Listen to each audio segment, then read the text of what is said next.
ঘরের মাঠে যে স্বপ্ন নিয়ে বিশ্বকাপের যাত্রা শুরু করেছিল বাংলাদেশ অবশেষে তার পূর্ণতা পেল। দ্বিতীয় নারী কাবাডি বিশ্বকাপে পদক নিশ্চিত করল বাঘিনীরা। জিতলেই নিশ্চিত পদক এমন সমীকরণ নিয়ে থাইল্যান্ডের বিপক্ষে ম্যাচে নামে বাংলাদেশ। টসে জিতে রেড বেছে নেয় থাইল্যান্ড। দলের শুরুটাও হয় বোনাস পয়েন্ট দিয়ে। দ্বিতীয় রেডেই বাংলাদেশের সাফল্য। প্রথম পয়েন্ট এনে দেন শ্রাবণী মল্লিক। প্রথমার্ধে বাংলাদেশের উপর দাপট দেখাতে থাকে থাইল্যান্ড। অল্প সময়ের মধ্যেই প্রতিপক্ষকে অল আউট করে পয়েন্ট ব্যবধান নিয়ে যান 5-এ। 18-13 পয়েন্টে এগিয়ে যায় বাংলাদেশ। চোট থেকে ফিরে দ্বিতীয়ার্ধে আরও আক্রমণাত্মক হয়ে ওঠেন শ্রাবণী মল্লিক।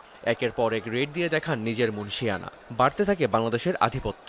রেড কিংবা ট্যাকল দুই বিভাগেই ছিল বাঘিনীদের টপ নচ পারফরমেন্স। দ্বিতীয়বারের মতো থাইল্যান্ডকে অল আউট করে 31-18 পয়েন্টে এগিয়ে গিয়ে চালকের আসনে বসে স্বাগতিকরা। শেষ দিকে থাইল্যান্ড লড়াই করে ঘুরে দাঁড়ানোর চেষ্টা করলেও তা শুধু ব্যবধানই কমিয়েছে। 41-31 পয়েন্টের জয়ে বিশ্বকাপে প্রথমবারের মতো পদক নিশ্চিত করল বাংলাদেশ। এই জয়ে আনন্দের সাগরে ভাসছেন কোচ ও প্লেয়াররা।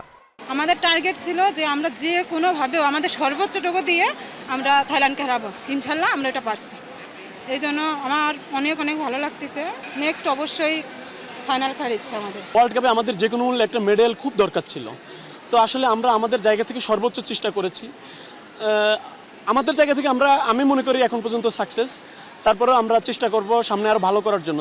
এখানেই থামতে চান না ফেডারেশনের সাধারণ সম্পাদক। এশিয়ান গেমস আমার টার্গেট। আমি আগেও বলছি লঙ্গার বালসের কোনো বিকল্প নেই। আপনি এখন যদি স্টার্ট করেন, আমি স্টার্ট করেছি জানুয়ারি মাসের 10 তারিখ থেকে। আমাদের টিম স্টার্ট হয়েছে ছুটি ছাড়া। বিভিন্ন সময় আমরা তাদেরকে ক্যাম্প থেকে ছুটি দিয়েছি, আবার ক্যাম্প কন্টিনিউ করেছি। এখনও ক্যাম্প কন্টিনিউ করবে। আর এশিয়ান গেমস 26শে অক্টোবর যে এশিয়ান গেমস হবে ওই পর্যন্ত আমরা কন্টিনিউ করব। অবশ্য এই যাত্রার শুরুটা ঘরের মাঠে হয়েছিল জয় দিয়েই। প্রথম ম্যাচে উগান্ডাকে হারানোর পর দ্বিতীয় ম্যাচে জার্মানির বিপক্ষে জয়। রিয়ান রাফতি, যমুনা স্পোর্টস।